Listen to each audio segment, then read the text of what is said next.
I was in a really, really low moment in my faith, wanting to kind of give up on church. I've had a few of those. But I had a friend reach out at the time, and she wouldn't stop inviting me to Bible study. And I didn't want to go. But I was like, okay, God, I'll go. Hi, friends, and welcome to Echoes of Impact. I'm Briana. And I'm Cherise. We're so glad you're here with us. We created this space because we have needed conversations like this ourselves. So here we're going to explore life's journeys and the ways that we see God show up every day. So thanks for being here. Let's lean in and see what God has for us today. Also, just before we begin today's episode, we want to gently let you know that in this conversation, there's going to be brief mention of sexual assault, and we're also going to talk some just about church hurt in general. There's no graphic details or anything, but we just want to put that out there ahead of time to just make sure that you're taking care of yourself and being aware of when you listen. Hello, and welcome to another episode of Echoes of Impact. I'm Briana. And I'm Cherise. And we're so happy to be here today. Every month, Cherise and I, we get together and just her and I chat about something. Sometimes we talk about like a topic that we feel like you guys would love to hear about or something that God's put on our heart. I told my testimony, my kind of spiritual journey a few months ago, I think. And so today, Cherise is going to be sharing her faith journey. Yay! Yay! And so stick with us. Even with the people we interview, there's just so much to learn about God when we hear people's journeys, right? The good, the bad, the ugly, all of it. But hearing how God works through people's lives is just helpful. Like it helps with growing our own faith and trust in God when we can hear how he has shown up for others. So I'm excited to hear about Cherise's testimony today. But before we do that, we always just kind of like to catch up with y'all and let you know what's new in our lives or what God has been teaching us lately. So Cherise, the first of many questions today. Yeah. What has God been talking to you about lately? Let's see. It has been, so this will be releasing in March, and I will be so happy to see the sunshine warming up the soil. Yes. And so it has been a cold, cold, cold January in Kansas City. And it now February. And so my life has been slow. I've been home a lot. We've been doing a lot of homeschooling in the winter months when we can't go outside is when we really get a lot of stuff done. And so that's that actually makes been sense. really fruitful and really good. And we've just really been enjoying that season. Yeah, Nice. but God gave me Psalm 16 this morning, and I thought I would just share it really quick. Yeah.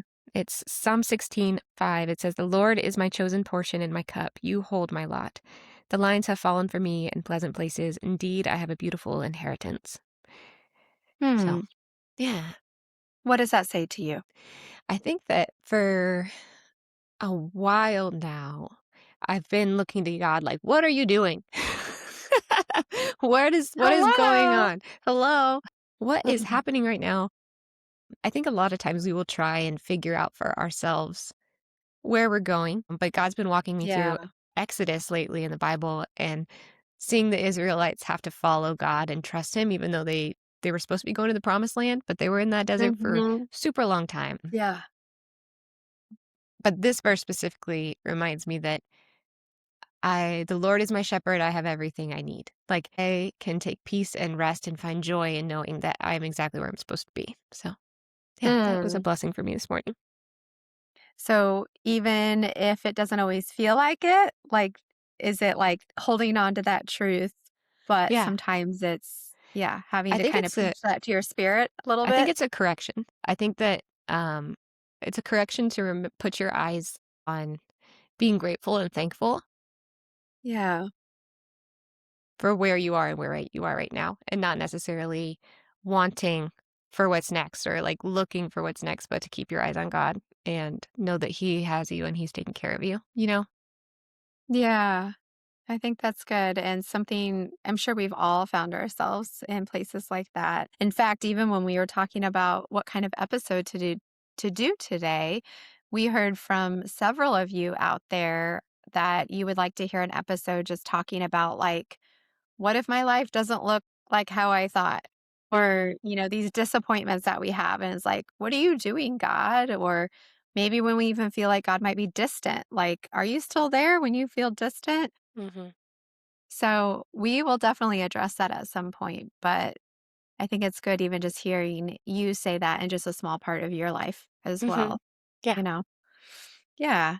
Well, What about you? yeah. So I finished the Old Testament. Yay! I know, I felt like I wanted to throw a party or something. Not because it was, like, bad, but it I took mean, it me can be brutal.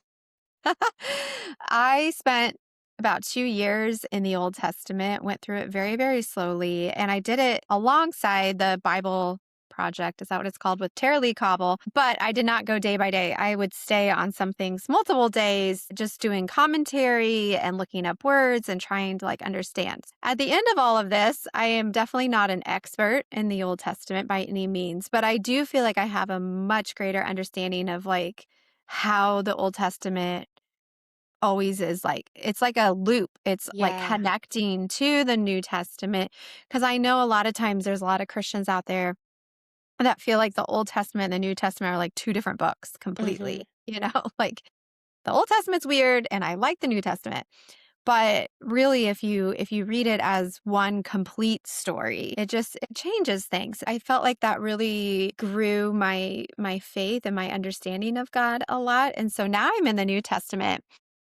And it's really exciting because, well, Jesus was born, and it's fun to read about, like, his life and just what he would say, like, paying close attention when he spoke to the words that he said, paying close attention. Right now I'm still reading about just him choosing the 12 disciples. Yeah.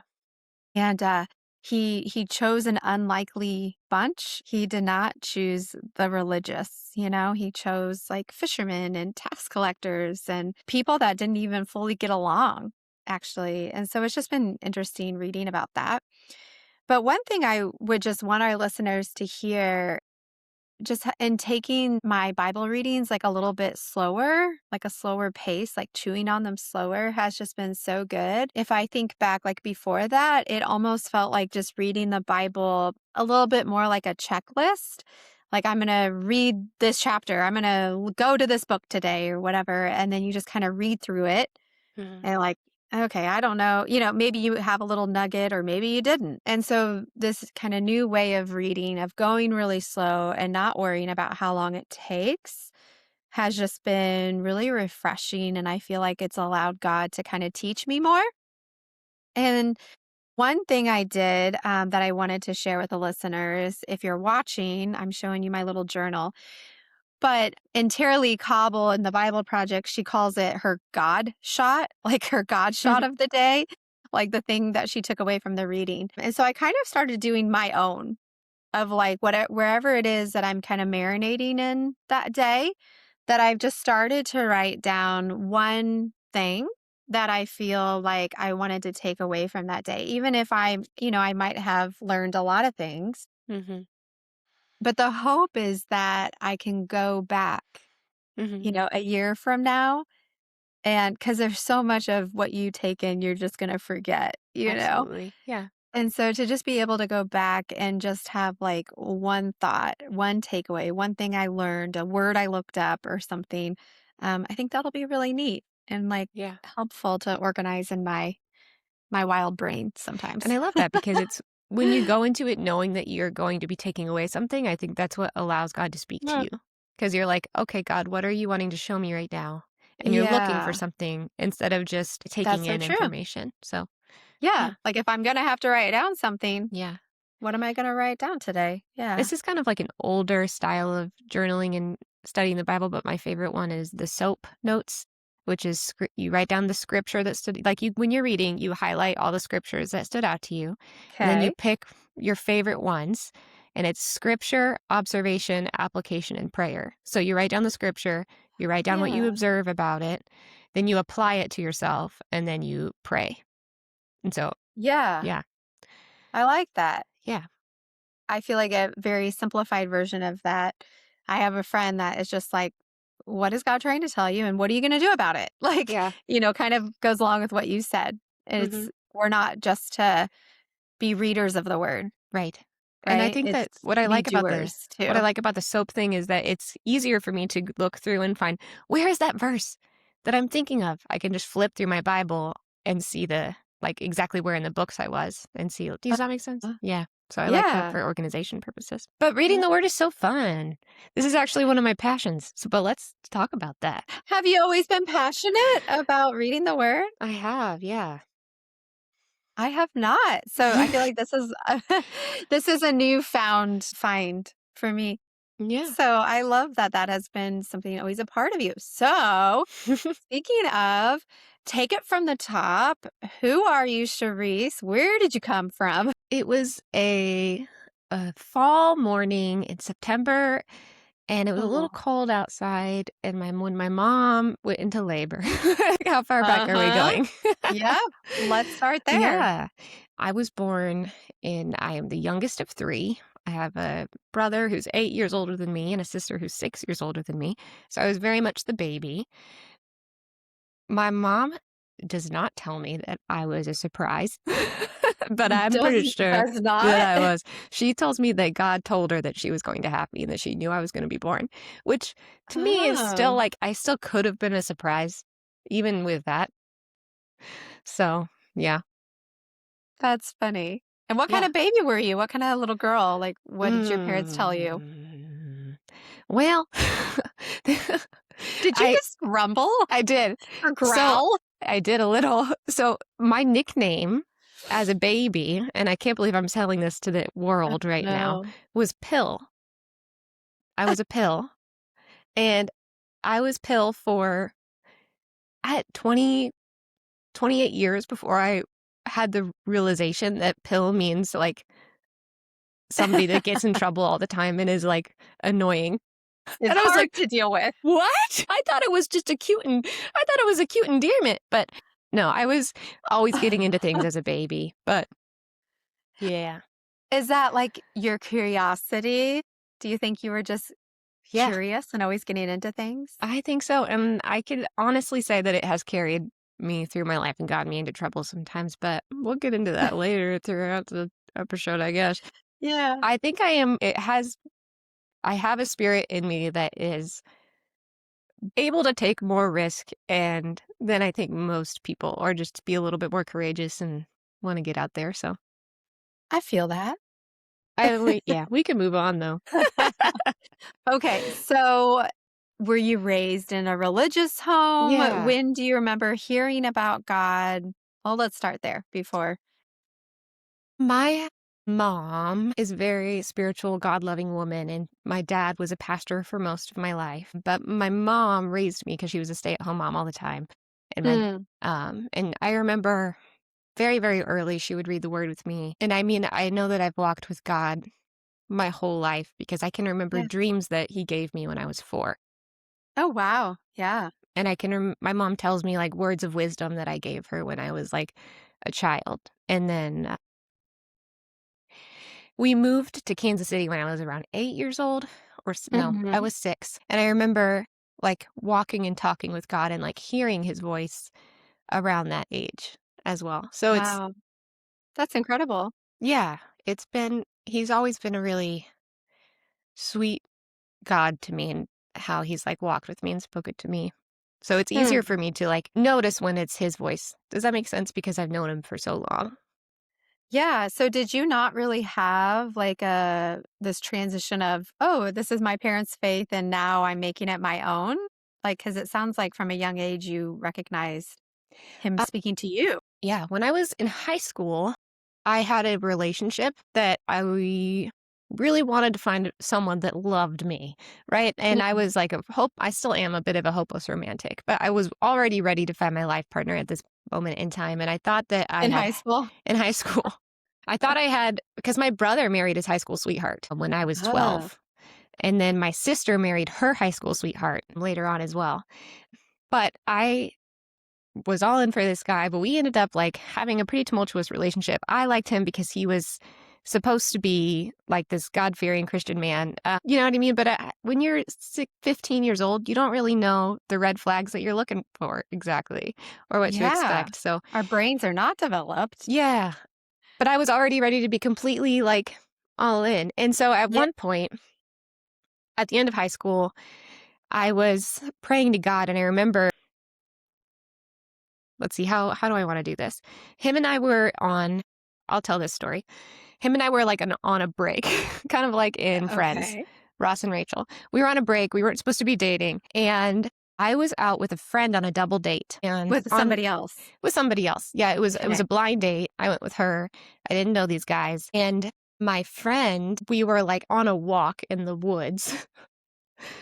In like a residential neighborhood, so it wasn't weird or creepy, but we like went on a walk, we paired Yeah, off, this and sounds all very risky, but keep it going. probably was. My friend walked off with her date, and I like walked off on with my date, and we were just talking and chatting, and then it was fine. The date ended. I met up with my friend. Like she got in the car, and she was like, "I just got raped." What? Hmm.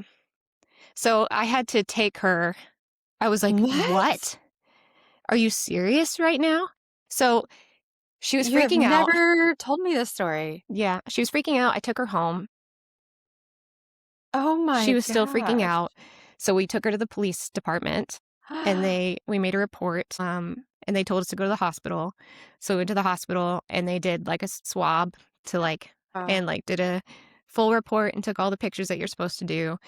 And I was 18 when this happened. Um, and went home after that. And I was supposed to be going off to college to Truman State University to hmm. study. I hadn't decided yet, nursing or education. And I was so scared, I think, from that I was like, whoa, is this the Goodness. world? Like, I went to public school, but like, this doesn't feel safe. Like, I thought I was safe. I thought my Yeah. friend was safe. Like, is this what college is going to be like? Was that And like your first kind of like a bubble bursting, like, oh, this world is not all I thought it was? I think it was the most extreme Yeah. because I had been exposed to like certain stuff, like the Me Too movement and Okay. all that. Like sometimes you get guys that are too handsy. You know what I mean? Uh-huh. But it was like the most extreme experience that I had had. And I was like praying and I was like, I don't know if I'm supposed to go to Truman State. And then I went to work that day. I was working at Super Splash in Raytown as a lifeguard and I was wearing my sunglasses, but just crying on stand, Oh. which is not. And I was like praying, like, God, I need you to help me open or close a door because I don't know what I'm going to do. And as I was leaving work that day, my dad called and he said, "Hey, I think you should go to Ignite," which my dad had no idea. I didn't tell my parents what happened. Your parents didn't know? No, my parents didn't know. I don't was not forthcoming Yeah. to my parents. But Yeah. my dad was like, "I think you should go to Ignite," which was a newish discipleship and Bible college program, kind of like Master's Commission that a lot of people know about Yeah. in the Mhm. area in Kansas City, but it was in Los Angeles. Mhm. And so I was like, "Okay, I'm going." And I was like, "But I probably should go to Truman State first and just see if I like it, see if it's any good." So we went on a college visit that weekend. I was trying to sign up for classes, but every time I tried to put a class in my cart, it disappeared because someone got it before me. Hmm. And so like I kept trying to put classes in my cart to sign up. And then I started getting so stressed that I immediately came down with a fever and chills. What? Yes. And then I went to go get my mom and dad and we left immediately. And then I went to a doctor and I had strep. So like God literally was like, "Nope, I don't think You're you're not going going here. there. You're not going here." And so uh, the next day Roadblock. I went to church that Sunday and I remember being like, God, I don't know what I'm supposed to do because I have this on again, off again boyfriend that wants me to stay in Kansas City and move in with him. Oh. And I felt at that moment in time, I like almost heard and like saw a vision of God asking me, "What would you do if this boy wasn't in your life at all? Like if he wasn't even Mhm. in a thought in your head?" And he was like, "Well, I would go. Like I would just go to California." And he was like, "I need you to bow down and do that." And I was like, Huh. "Okay, I'm going." At that point, that was like, so my faith had always been my own, but I think that stepping out was my first pivotal moment of like, Yeah. stepping out in faith and following where I felt God was leading me really loudly, Mhm. you know? Mhm. Did So, that break things with the boy? it did in its own way. I told him, I was like, listen, I'm not supposed to be dating in my program that I'm going Yeah, into. I was like, let's break up, but I want you to wait for me and I want you to work on your relationship with God. Does that make right. sense? And do your own Sure. thing. And he did not, which doesn't Yeah, doesn't surprise normally go well. anybody. He did. He did not. But that was Well, okay. that was your answer. Yeah, it was my answer. And I wasn't even very sad about it because I knew like Yeah. I was where I was supposed to be. And I was in California and God was setting my heart on fire for the word in a completely new way. So, how long of a program was that? And It was only a year program. that was And just a year. at the end of that program, they opened it up to second year students, but they were moving the whole thing to Virginia. And at that point, I had to decide if I was going to move to Virginia on the other side of the Wow. country Yeah, from or LA. go home. And I think a lot of my life has been making decisions that are really big and God being like, both are okay. Like, Hmm. I will bless you if you do this and I will bless you if you do that. And I ended up just deciding to go home. Okay. Yeah. What do you feel like main takeaways from the master's commission? Like, are you glad that you Mm, did that? And what do you feel like you maybe yeah. still carry with you today from that? I tell people that going to Ignite in California was the best decision that I've ever made in my entire life because it was me choosing my relationship with God Hmm. and setting down like everything else I knew down at the cross. Mm-hmm. And that's where I learned how to study the Bible. Like, I mean, I had kind of, from the age of Yeah. like 12, I had started going to my dad, who was a pastor, and I was like, tell me about this verse, Dad. And Hmm. he would explain it to me, and then I'd be like, "Oh, okay." So I'd take it to my room and I would read it some more, and then I'd come back and I'd have more questions. And he Hmm. thought that I was trying to decide whether or not I wanted to be a Christian. Like I was trying to, I don't know. But no, I was just like really interested Curious. and I That would, yeah, curiosity came back. Yeah. curiosity at that point. And then at that point is when he taught me how to do word studies when I was like 12 Mm. to look up the Hebrew and Greek of words. And then in college there, that's where I started to see the full picture of the Bible, kind of like how you were talking about earlier. Yeah. Because I had not really seen it or understood it completely from beginning to end to see the beautiful picture that God had made. Yeah, and so it was a not the start of a beautiful love story with the Word of God, but it was definitely the beginning chapters. Hmm. I love that. So then you moved back, Oh, yeah, and and I then met what? Sean there, my At husband. Ignite. hmm Okay. Where was he from? So that's part of the reason why I'm like, that was the best decision I ever made to leave behind kind of a toxic relationship and then also get a chance to meet my husband there. So I got to be roommates with someone's very precious to me. And we had both come from like families of pastors. And so it was kind of like Yeah. a really awesome thing to have that relationship. But she was friends with Sean, my husband now, and he was living in Northern California, which was about 6 hours away. California is a huge Uh-huh. state, probably should be Right. two states, but they were just friends. And he had come down to visit her and hang out. And he wanted me to like organize it so it would surprise her because they were like besties. And so him and I Oh. were talking on the phone like a whole week prior to To try and organize like this? organize like a fun hangout weekend and surprise her. And I remember like him coming down and I was like, he's like, okay, I'm here. I'm outside campus. And so it was like a college campus. And I Mhm. come out of the dorm and he's standing in the middle of a gazebo and it's like the sun is setting and it was just him standing in the middle of the gazebo. And I Like remember being like, Hallmark movie. yeah, it felt a lot like a Hallmark movie. And I was like, and almost immediately I was like, oh no. I felt set up by God and I was Uh, almost like a little mad about it. I was like, I just, I'm young. Like, uh, I don't know if I'm how ready far for this. into the program? Because you weren't supposed to date in I wasn't, program, so right? we decided not to date. We didn't date during my program, but we both liked each other and we knew we liked each other. How far into the Did you program? It would have been talk? the first semester. Did you just say it wasn't dating? Were you still We were talking that whole no, we time? were just friends. We didn't talk about Okay. dating, but we did, like, talk on the phone and text. Because like, after that first weekend where, like, I met him in person, he was like, "I'm not dating because I made a commitment to the Lord to not date for a year, but if I were dating, I think that you're a real A-quality woman, and I would date you if I could."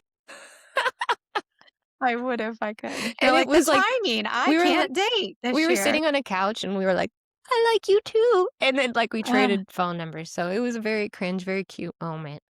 cringe cute. Yeah, so Fun. yeah. Okay, so fast forward, when you came back to Kansas City, did he just follow or what? Mhm. So after we graduated our programs, it was the end of the summer, and we my friend roommate Annie, who I talked about before, had moved to Colorado. And so he stayed in California. I went to Kansas City, and my friend Annie was in Colorado, and she was engaged to someone she had met in the program there. And so we were like, let's all meet up in Colorado. We'll vacation and all hang out together. And so we went on our first date in Colorado at Garden of the Gods. He Nice. asked me out on a date there. And then he was like, "I wanna date you." And I was like, "I don't think I can. I'm not doing long distance. It's not happening. If you wanna date me, you're gonna have to move to Kansas City." And he was like, Oh, "Okay." And so he went home, prayed about it, and decided to move to Kansas City so he could date me. And my family freaked out. wow. Wow. So, when talking about, like, faith and faith journey, like, were your and Sean's faith, like, aligned at that point? Uh-huh. And Yeah. so when he moved to Kansas City, it felt more just aligned in general? Like, "Oh, Yeah. I'm not just dating this guy trying to, like" No, the like, missionary dating? I remember being super impressed because I was like, "Oh, this guy is fasting and praying about whether or not, like, we should even be friends or like we should even date or like he should even move to Kansas Mm, City." Like it was very wow. obvious to me that both of us were seeking the Lord in the situation. And God had like told me when I first met him, when I was praying about it, he was like, "This man is a gift to you." Oh, Um, and so I was like, "Okay, whatever that means." And so he kind of always has been a gift to me. does Sean use that a lot? Is he like, "Remember, I'm a gift?" Like, No. I I feel don't like think he I bet you he has ADHD, so he probably doesn't even remember. I'm sure I've told him that story 2 or 3 times, but he Uh-huh. probably would hear it for the first time if I told it to him today. Yeah, it's like the moments that I've said, "I wonder if Phil's ever listening to this podcast," which I don't think he does. This is that moment for you, Sean. Are you listening? No, he's not. That's okay. Okay, so how then was your faith? Like you guys got married, then you started having a family. How maybe did it shift when you became wife and then mom? Yeah. Him and I were youth pastors together at our church for a while, and so I grew up a pastor's kid, but not in the traditional sense that people often automatically imagine in their heads. Mhm. People don't know this, but every pastor's kid has a different experience because Yeah. pastor is a little different. Like, not all pastors are created equal. Some pastors handle their family different than others. My dad Yeah. didn't want people to call him pastor.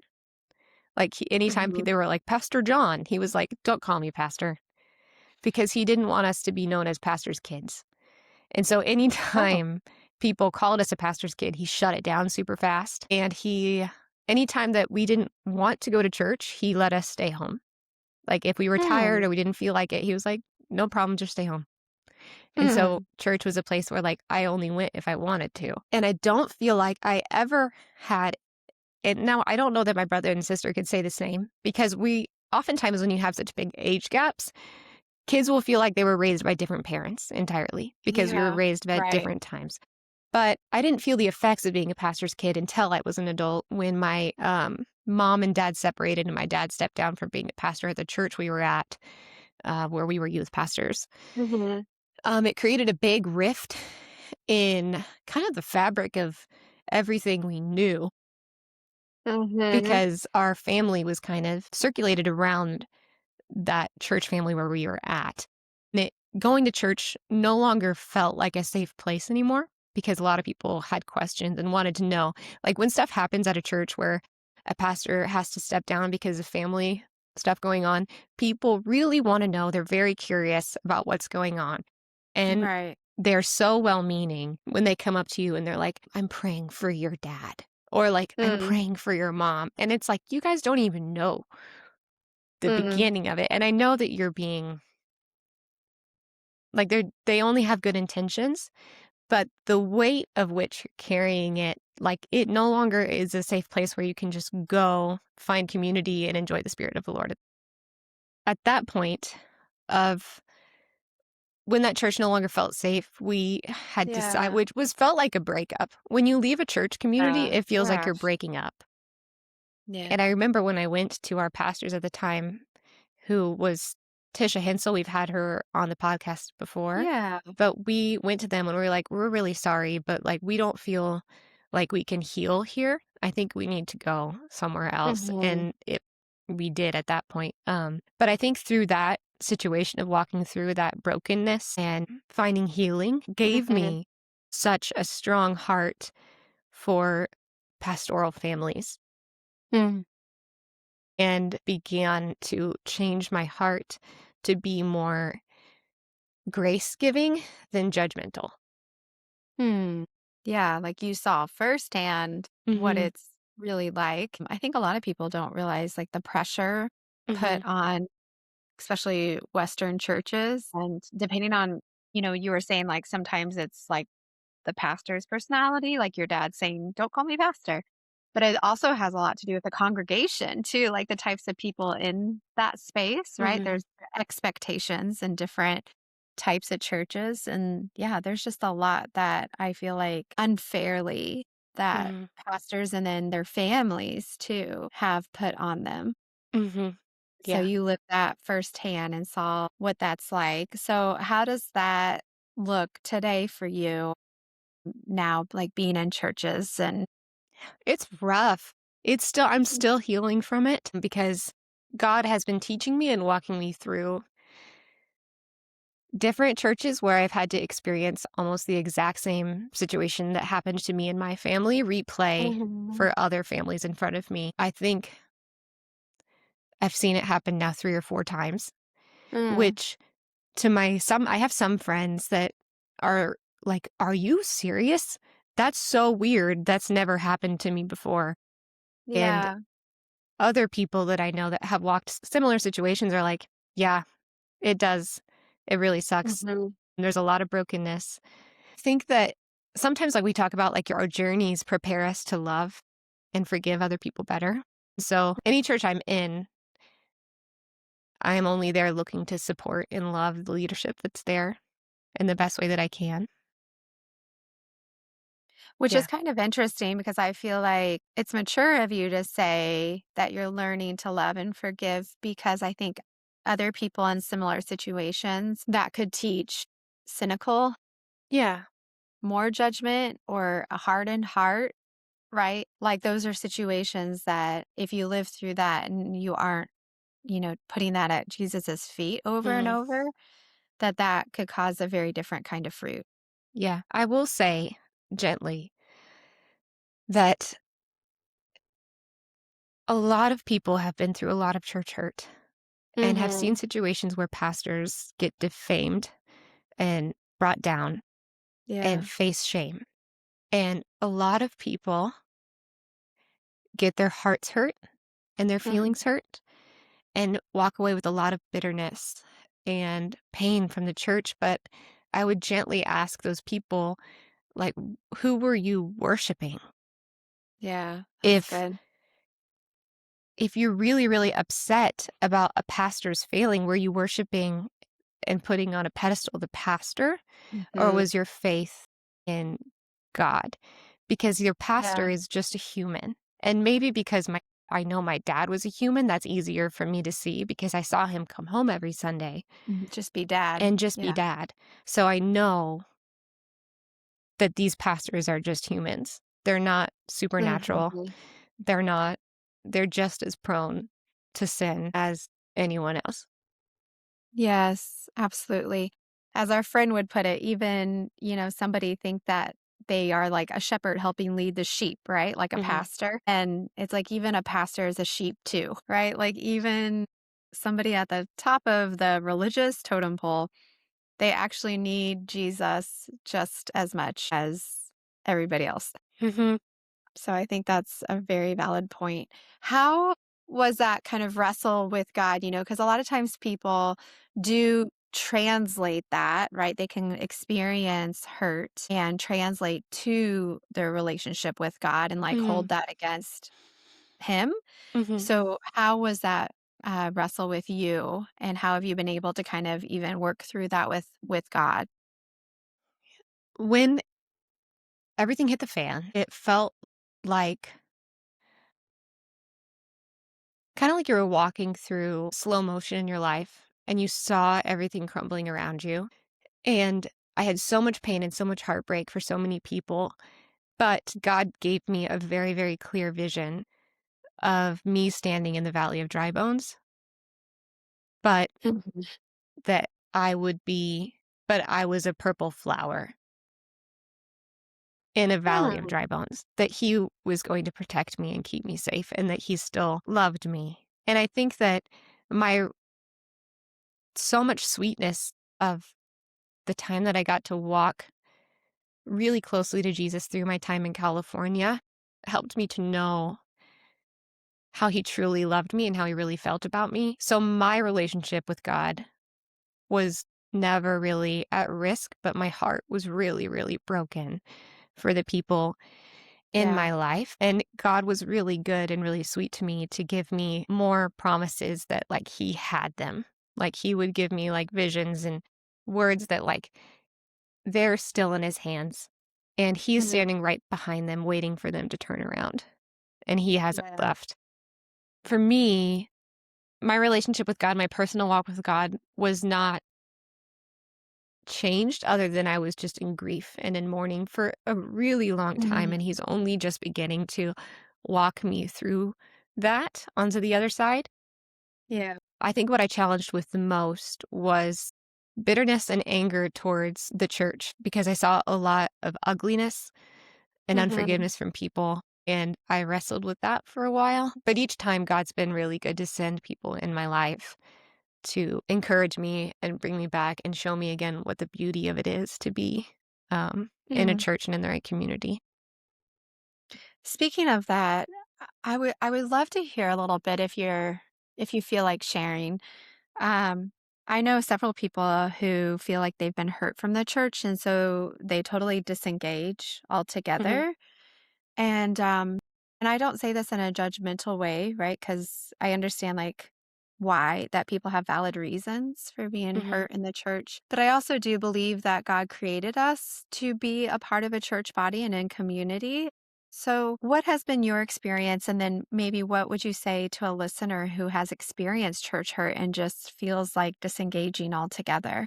I think that each person has their own set of gifts that God has given you that can only be utilized inside of community. Mm. And He has given them to you to further His kingdom and show people His love. And if you stop engaging in community, you're stopping the forward movement of his glory, of his purpose. And that's kind Yeah. of why we're here. We're here to not necessarily just live our lives pointing straight back to us. We're here to be a testimony, a living testimony of walking forward and pointing back to him. I was in a really, really low moment in my faith, wanting to kind of give up on church. I've had a few of those, but I had a friend reach out at the time, and she wouldn't stop inviting me to Bible study, and I didn't want to go, but I was like, okay, God, I'll go. And it healed my idea for community in that because as soon as I went and had these conversations with these women, I was reminded of God's love for all of them. Like, God doesn't just love the pastors and the pastor's family, He also loves each member of the church. And we're all children, petulant children trying to figure it out. Like, they're a child Yeah. of God, I'm a child of God, and we're just all doing our best, but He has stuff He wants to tell us and teach us. Yeah, that's good. You had mentioned, just having seasons that maybe felt lower, whether it was grief or, questioning things, are there any moments of vulnerability you'd be willing to share of like a time that maybe God felt further, even though he was right there, or like a time that he just felt really quiet and maybe you were frustrated, like feeling like you were doing everything you were supposed to do? Mm, I think that God for me has always been right there when I look to him and find him and get quiet enough to listen. Mm-hmm.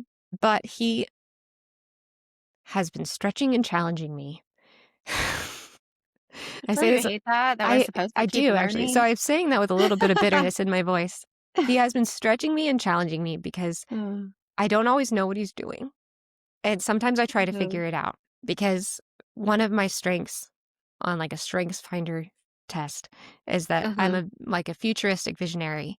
And so I'm mm, constantly planning or looking ahead, and if yeah, something happens or God does something or opens this door, I get excited and start planning a future for that. And so if those doors close, all of a sudden I'm like, but I thought that's what you were doing, God. And a lot of the times I yeah, can feel forgotten or left behind or mm, unimportant. When someone said this the other day, they were like, rejection is not rejection, it's redirection. redirection, And yeah, it's like, yeah, when I heard that, it healed a part of my heart.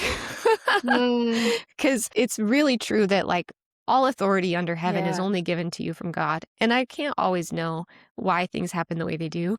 But mm, with the verse I shared this morning, it's like, God is my portion.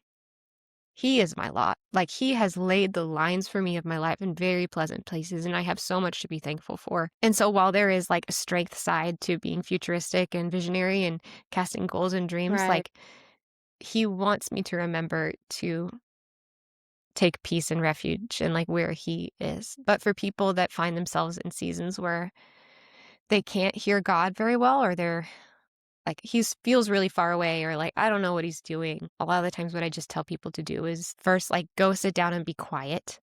Turn off your phone for the day. Remove your distractions and actually seek him. But oftentimes it's to just go back to the last thing he told you because he's waiting to that's meet you good. back there. He's still had something he wanted to teach you and talk to you about there. And we just get really distracted. Mhm. Yeah. Along those lines, there might be people listening that they're just like, I don't really know what you're saying, like God talking to you and Hmm. giving you verses and that kind of thing. Is there something you could say about like how you know that God is real and that he works in your lives and you see him work in other people's lives? Now, an easy way to answer it um, now in my current life is the ability to listen to so many people's faith stories on Echoes of Impact. It's Hmm. every time you hear somebody's new story, you're like, oh, yeah, God is real. God is amazing. You like see God and people's stories when you talk to them and hear them. But and the other side of it is I just know his voice. Like it says, like the sheep know his voice. And he's always been there with me from a very, very early age. And even just it's not a type of thing where it's like all these good things happen to me so that I know God is with me. Because Hmm. my life has not been full of good things all the time. There's been a lot of really sad Yeah. brokenness and trauma that I've had to walk through people with, but those are their stories to tell. But it's that constant sweetness and that peace that surpasses understanding that is right there with me. Yeah. Yeah. If you took just a 10,000-foot view Hmm. of your story, uh, being a disciple of Jesus, how would you describe it to somebody just meeting you? I had a verse that was given to me in college by a professor that I really loved and respected. And it was Song of Solomon's 2:4, which is, He has taken me into the banquet hall, and his banner over me is love. Mm, And so, times where I thought that I was forgotten or abandoned or left behind, or like God told me that, like, the banner over you is love part is Him going to battle for you. mhm. And He is proud to take me into the banquet hall and dance with me and be with me. There's a song, and I can't remember what the name of it is, and maybe I'll be able to link it later, but it's basically like, if I get to the end of my life, I hope that people just know that I loved Jesus and that I walked with him and that I knew him. Mm, Because at the end, all you take with you is your relationship with Jesus. Like, everything else gets yeah. left behind. All of the money, all of the titles. Even these podcast episodes will one day get lost and left behind and Uh, lose their relevance. But the most important and the most treasured thing that you have is your relationship with Jesus. yeah. Yeah. Speaking of legacy like that, how do you hope that people experience Jesus through you? How do I hope people experience Jesus through me? I just Or hope that like they, see Jesus. Yeah, yeah, like I can just say that I hope they do. Like, yeah. because Jesus is not different for anybody. Like, the same way Jesus loves me, he loves them. Like, I Mhm. don't get a special part of Jesus that you don't get. Like, I know Yeah. some people might be listening, like, I don't know Jesus like that. I don't know that intimate Song of Solomon Jesus yet, but you can. Like, I don't have Mhm. a special portion that's not available to other people. Yeah, I'm probably his favorite, but so are you, right? And so are you. And And you. so are you. Yeah. Well, just as we kind of wrap things up, is there anything that we haven't touched on that you just really wanted the space to say? Just love people if you can, because it's so easy to make really quick judgments about what you think people know or understand, but we will never get there's just icebergs under everybody. Like, even the most Mhm. controversial person in the world that you can think of is an iceberg of a person, is only showing you like 5% of what they want you to see. And Mhm. if you can do that, if you can just say, tell me more about that, like, you can unlock a level of grace for that person that you didn't know could be there. And I think that's what we're called to do, is to just love God, but then love others like that, like God would. Yeah. So that's like a prayer I have all the time, is like, God, help me to love people like you do. Yeah. So just be gracious with people, you know? That's Yeah. all. So true. Yes, that's why I love hearing people's stories Yeah. because then you can understand more like where they're coming from. And a lot of times it helps have more grace because nobody's perfect. And so the longer you get to know someone or you're around them, right, you might see things. But we're all hopefully trying to do our best. Mm-hmm. And so if we can just I like how you said that, like just asking God, like, how can I love others like you do? Even if you might not feel like you love somebody, you can still show them God's love for them. Mm-hmm. Yeah.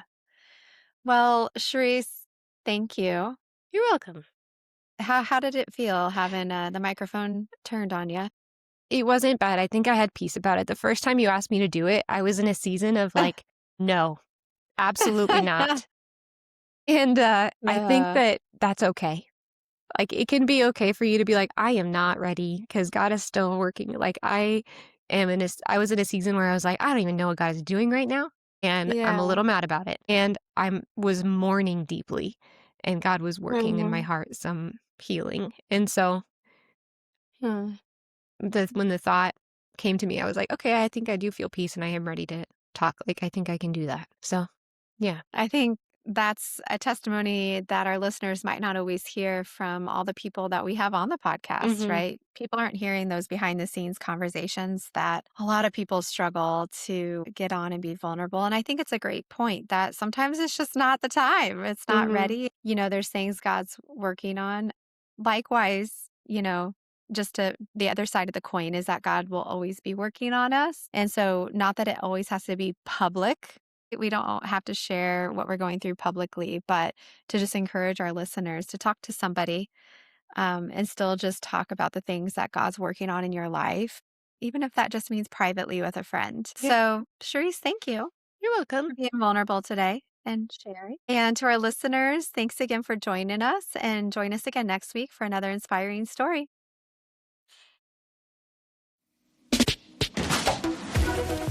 Thanks for listening in today, and we hope that you enjoyed today's episode.